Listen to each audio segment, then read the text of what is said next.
जिसके लेखक हरिशंकर परसाई हैं। ठीक है, तो हरिशंकर परसाई का जन्म कहाँ हुआ था, वे उनका अध्ययन कहाँ तक हुआ, अध्ययन अध्यापन लिखना है, उनका निधन कब हुआ। तो आप सभी जानते हैं कि प्रेमचंद का जो है जन्म कहाँ हुआ, वह मध्य प्रदेश के होशंगाबाद जिले में हुआ। और कब हुआ, 1922 में हुआ। ठीक है, उनका गांव क्या है, होशंगा जिले के एक जमानी गांव है, उस गांव के रहने वाले थे। और नागपुर विश्वविद्यालय से उन्होंने क्या किया, एमए किया। ठीक है, और एमए करने के बाद क्या कुछ दिनों तक वह अध्यापन कार्य किया और 1947 से स्वतंत्र लेखन करने लगे। ठीक है, और उनका निधन कब हो जाता है, 1995 में। ठीक है, अब हम लोग देखते हैं पाठ की ओर चलते हैं कि इस पाठ में बताया गया है कि प्रेमचंद जो है वह अपनी पत्नी के साथ जब वह फोटो खिंचवा रहे हैं तो उनके सिर पर क्या है, एक टोपी लगा हुआ है ना। कैसा टोपी है, मोटा टोपी है, कुर्ता है और धोती पहने हुए हैं, कनपटी चिपकी है। ठीक है, कनपटी लिख लिया, ठीक है। कानों की हड्डियां उभर आई है, क्या गालों की हड्डियां उभर आई है, जो गाल है उनकी हड्डियां जो है वह झलक रही है। पर घनी मूछें चेहरे को हरा भरा बतलाती है। आगे देखिए, पाँव में कैनवस के जूते हैं, तो पाँव में एक मोटा कैनवस, एक मोटा कपड़ा का जूता है और जिसके बंद बेतरतीब बंधे हुए हैं। वह बेढंगे से वह देखने में वह बेढंगा लग रहा है, इस प्रकार से वे बंधे हुए हैं। क्या बंधे हुए हैं, जो कपड़े में कपड़े के मोटे कपड़े के जो जूते पहने हुए हैं, उनके जो रस्सियां है ना, उस वह बेढंगे बंधे हुए हैं। लापरवाही से प्रयोग करने पर बंद के सिरों पर की लोहे की पतरी निकल जाती है। जल्दी जल्दी जैसे तैसे जो है उसका उपयोग करते हैं, जिससे उसमें जो पतली पत्थर जो होती है वह निकल आई है। और छेदों में बंद डालने में ध्यान देना है, और छेदों में बंद डालने में परेशानी होती है। छेदों को जो है वह उसमें उसको घुसाने में क्या होता है, परेशानी होती है। तब बंद कैसे भी कस लिए जाते हैं, तब जो है वो किसी प्रकार जैसे वैसे वह बेढंगे से उसको बांध देते हैं, कस देते हैं। आगे देखिए, दाहिने पांव का जूता ठीक है। कौन सा पांव का जूता, दाहिने का, दाहिने पांव का जूता ठीक है, उसमें किसी प्रकार की दिक्कत नहीं है। मगर बाएं जूते में बड़ा छेद हो गया है, बाएं पैर के जूते में बड़ा छेद हो गया है, जिसमें से अंगुली क्या होती है, बाहर निकल आई है। कोई दिक्कत, आगे देखिए। मेरी दृष्टि, लेखक बताते हैं, हरिशंकर परसाई जी बताते हैं कि मेरी नजर, दृष्टि क्या होता है, नजर, तो मेरी नजर जूते पर अटक गई, हमारी नजर उस जूते पर अटक गई जहां उनके जूते हटे हुए थे, है ना। सोचता हूं फोटो खिंचाने की अगर यह पोशाक है, फोटो खिंचाने की अगर यह पोशाक है तो पहनने की पोशाक कैसी होगी। लेखक सोचते हैं कि प्रेमचंद जी जब फोटो खिंचवा रहे हैं, एक लेखक हैं, वे फोटो खिंचवा रहे हैं तो इस प्रकार की पोशाक में है, तो उनकी जो है वह जो रोजाना प्रतिदिन जो वे पहनते होंगे, है ना, तो उनकी पोशाकें कैसी होगी, है ना। तो क्या कि जब फोटो खिंचवाते हैं तो लोग क्या ठीक ठाक कपड़े पहनते हैं, नहीं, वह फटा उटा नहीं पहनते क्या, कोई भी नहीं पहनता है। लेकिन यहाँ प्रेमचंद के बारे में सोच रहे हैं लेखक कि फोटो खिंचाते समय अगर वे ऐसे कपड़ों का उपयोग करते हैं, ऐसे कपड़ों को पहन रहे हैं, तो वे और कैसे कपड़े पहनते होंगे, ऐसे भी। आगे तो पहनने की कैसी होगी, नहीं, इस आदमी की अलग अलग पोशाकें नहीं होंगी, इस आदमी की अलग अलग पोशाकें नहीं होंगी, इसकी पोशाकें बोलता है, इसमें पोशाकें बदलने का गुण भी नहीं है। किसमें, प्रेमचंद में पोशाक बदलने की गुण नहीं है। यह जैसा है वैसा ही फोटो में खिंच जाता है, अर्थात यह व्यक्ति जिस प्रकार कपड़े पहने हैं यही कपड़ा उनके और भी समय पहनने के लिए है और इसी में वे अपने फोटो खिंचा लिए हैं। इसमें कपड़े और बदलने के गुण नहीं है कि फोटो खिंचाते समय कुछ कपड़े अलग पहने और समय अलग कपड़े पहने, इसमें ऐसा गुण नहीं है। यानी कि वास्तविकता जो है वह सामने है, ठीक है। इसमें छिपाने की कोई बात नहीं है।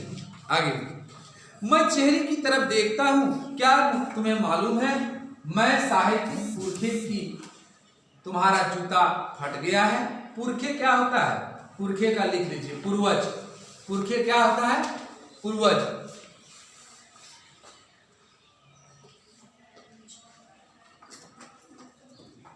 तो जब वे उनकी चेहरे की तरफ देखते हैं तो वे पूछना चाहते हैं, क्या तुम्हें मालूम है कि मेरे साहित्यिक पुरखे, तुम्हारा जूता, पुरखे की, देखिए क्या है, मेरे साहित्यिक पुरखे कि तुम्हारा जूता फट गया है और अंगुली बाहर दिख रही है। क्या तुम्हें इसका जरा भी एहसास नहीं है? क्या तुम्हारा जूता फट गया है, तुम फोटो खिंचवा रहे हो, क्या तुम्हें इसका थोड़ा एहसास नहीं है कि तुम्हारा अंगुली बाहर निकल आया है? क्या कहता है जरा लज्जा, संकोच या झेप नहीं है? क्या आपको कोई ऐसी लज्जा भी नहीं है कि आप फोटो खिंचवा रहे हैं, लोग क्या कहेंगे, आपकी पांव की अंगुलियां निकल आई है? आगे, मगर फिर भी तुम्हारे चेहरे पर बड़ी बेपरवाही, बड़ा विश्वास है। फोटोग्राफर ने जब रेडी प्लीज कहा होगा, जब फोटो खींचते हैं तो क्या करते हैं? रेडी प्लीज करते हैं कि नहीं करते हैं ना, कि हाँ ठीक है, तो उससे क्या निकलती है? एक प्रकार की आवाज निकलती है। जब फोटो जब खिंचाते समय क्या करता है? उससे एक प्रकार की आवाज निकलती है कि हाँ फोटो खिंचा गया, आवाज निकल गया, है ना। तो देखिए क्या है, तब परंपरा के अनुसार तुमने मुस्कान लाने की कोशिश की होगी। जब फोटो खिंचाया जाता है परंपरा के अनुसार कि चलो फोटो खिंचा रहे हैं तो उसमें थोड़ा सा मुस्कान होनी चाहिए, है ना। तो लेखक ये बता रहे हैं कि ऐसा होना चाहिए था।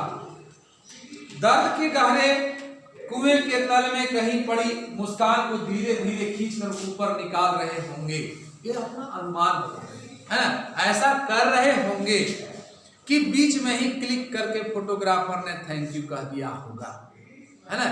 क्लिक करना क्या होता है? एक प्रकार की आवाज खींचने का, लिख लीजिए।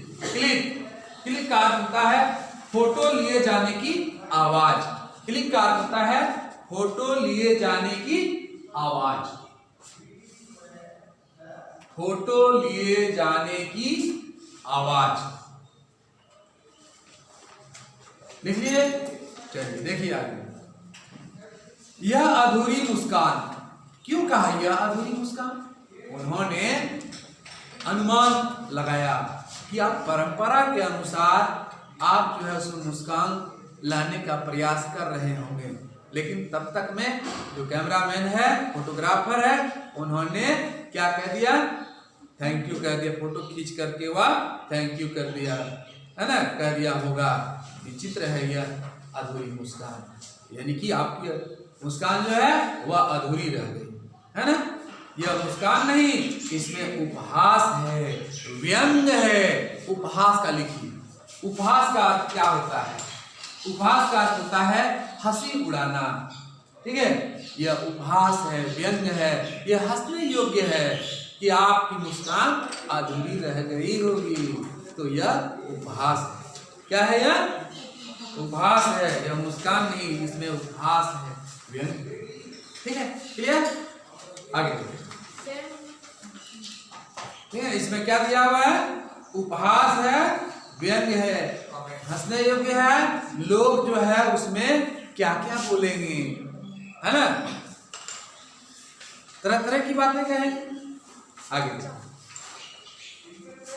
यहां तक किसी को कोई दिक्कत नहीं, क्लियर करते जाना है, ठीक है। आपको ये लाइन बाय लाइन बता रहे हैं, कोई शब्द छूटे नहीं। आगे देखो, यह आदमी कैसा है? लेखक बताते हैं कि यह आदमी कैसा है जो खुद तो फटे जूते पहने फोटो खिंचा रहा है, पर किसी पर हंस भी रहा है। क्या सुनो, यह आदमी कैसा है जो खुद तो फटे जूते पहने, खुद क्या करते हैं वे? फटे जूते पहने फोटो खिंचा रहे हैं, ठीक है, पर किसी पर हंस भी रहा है। लेकिन क्यों हंस रहा है यहाँ ध्यान देना, है ना। फोटो ही खिंचाना था तो ठीक जूते पहन लेते या न खिंचाते। कौन बता रहे हैं? लेखक, कि अगर फोटो खिंचाना था तो सही जूता पहनते, ठीक ठाक वाला पहनते, जो फटा हुआ न हो, या तो आप नहीं खिंचाते। ऐसा फोटो खिंचाना क्या जरूरी था? कहता है फोटो न खिंचाने से क्या बिगड़ता था? शायद पत्नी का आग्रह रहा हो और तुम मान गए। अच्छा, लेखक अनुमान लगा रहे हैं, हो सकता है उसकी पत्नी ने आग्रह किया और वे मान गए, चलो खिंचा लेते हैं। किसमें कौन सोच रहे हैं? लेखक सोच रहे हैं, ठीक है। तो लेखक कौन है? हरिशंकर प्रसाद, ठीक है। आगे देखिए, और तुम अच्छा चल भाई कह के बैठ गए फोटो खिंचाने। मगर यह कितनी बड़ी ट्रेजेडी है, कितनी बड़ी ट्रेजेडी है। ट्रेजेडी का आप लिखिए दुखद बात। यह कितने दुखद बात है। ट्रेजेडी क्या है?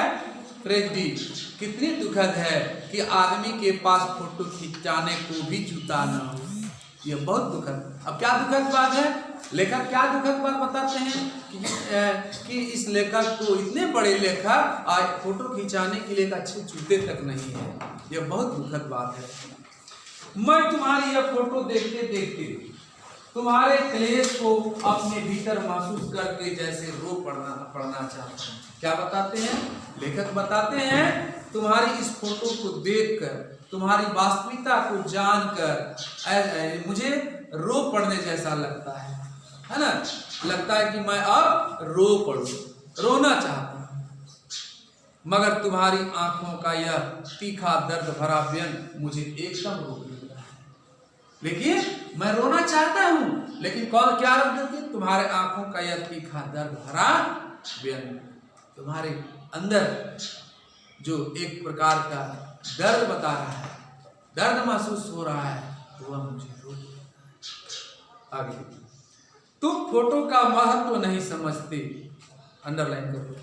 तुम फोटो का महत्व नहीं समझते तो क्या होता है? समझते होते तो किसी से फोटो खिंचाने के लिए जूते मांग लेते। लेकिन बताते हैं कि तुम फोटो खिंचाने के महत्व को नहीं समझते। अगर समझे होते तो आप किसी से जूते मांग लेते, अच्छे जूते को ले लेते और फोटो खिंचाते, है ना। लोग तो मांगे, कहता है लोग तो मांगे कोट से, ध्यान से सुनना क्या बता रहे हैं। लोग तो मांगे के कोट से वह दिखाई करते हैं, अर्थात जिसके पास ऐसे कपड़े नहीं होते हैं, है ना, तो वे दूसरे से मांग करके वे पहन लेते हैं, है ना। तो कोट से, मांगे के कोट से, उसके पास कोट नहीं, किसी के पास कोट नहीं है, तो वे दूसरे से मांग करके कुछ देर के लिए ले लेते हैं और पहनकर फोटो खिंचा लेते हैं। और मांगे की मोटर से बारात निकालते हैं, है ना। मोटर अपना नहीं तो क्या बारात नहीं है, किसी के लिए जाती है ना लेकर के।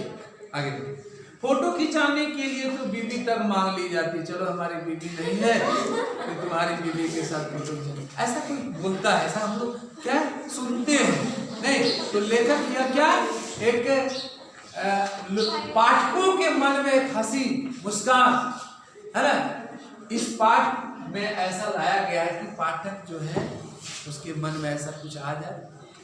आगे देखिए क्या बताते हैं। तुमसे जूते ही बोलता है, तुमसे जूते ही मांगते नहीं बने, क्या तुम एक जूता नहीं मांग सकते हो कुछ देर के लिए? तुम फोटो का महत्व नहीं जानते। लोग तो इत्र चुपड़ कर फोटो खिंचाते हैं, है ना। जब फोटो खिंचाते हैं उसमें भी सेंट मार लेते हैं, है ना, तब फोटो खिंचाते हैं, लगता है उस फोटो में आ जाएगा, है? लेकिन ऐसा होता नहीं है। लेकिन आप एक जूता तक नहीं मांग सकते थे कुछ देर के लिए, हाँ। अब देखिए, गंदे से गंदे आदमी की फोटो भी खुशबू देती है। गंदे से गंदे आदमी, इसका मतलब क्या हुआ? आदमी किसी तरह का, अगर कपड़ा फटा हुआ नहीं है बिल्कुल साफ मैंने क्या है मैंने ठीक ठाक है, अगर वह फोटो खींच गया तो वह भी अच्छा लगता है। गंदे से गंदे, कपड़ा गंदा है वह भी गंदा है, वह लेकिन फटा हुआ नहीं है तो वो फोटो में अच्छा दिखता है ना। टोपी 8 आने में मिल जाती है तो जूते उस जमाने में भी 5 रुपये से कम में क्या मिलते होंगे? अनुमान लगा रहे हैं, है ना। कौन? लेखक। जूता हमेशा टोपी से कीमती रहा है, अंडरलाइन करिए। जूता हमेशा टोपी से कीमती रहा है। अब तो जूते की कीमत और बढ़ गई है और एक जूते पर 2500 टोपियां निछावर होती है। क्या है कि नहीं? यानी एक जूते पर 2500 टोपियां निछावर होती है, मतलब 2500 टोपियां का जो है कीमत एक जूते में ही लग जाता है। तुम भी जूते और टोपी के अनुपातिक मूल्य के मारे हुए थे। अनुपातिक मूल्य का अर्थ क्या होता है? लिखिए, अनुपात के हिसाब से मूल्य तय होना। अनुपात के हिसाब से मूल्य तय होना। अनुपात के हिसाब से मूल्य तय होना, ठीक है। अनुपात के हिसाब से मूल्य तय होना। यह विडंबना मुझे इतनी तीव्रता से पहले कभी नहीं चुभी। विडंबना लिखिए, विडंबना का लिखिए दुर्भाग्य। विडंबना क्या होता है? दुर्भाग्य। लिख लीजिए, दुर्भाग्य। तथा यह विडंबना मुझे इतनी तीव्रता से पहले कभी नहीं चुभी। ऐसा दुर्भाग्य मुझे कभी नहीं आया। किसी लेखक को देखकर मुझे ऐसा नहीं लगा। अनुपातिक वही तो बताया, उसी का लिखवा है ना। यहाँ अनुपात होता है, उसके हिसाब से उसको लगा लिया, इतना होगा, इसका इतना होगा, इसका इतना होगा, है ना। ठीक है, अनुपात नहीं पढ़िएगा। आगे देखो,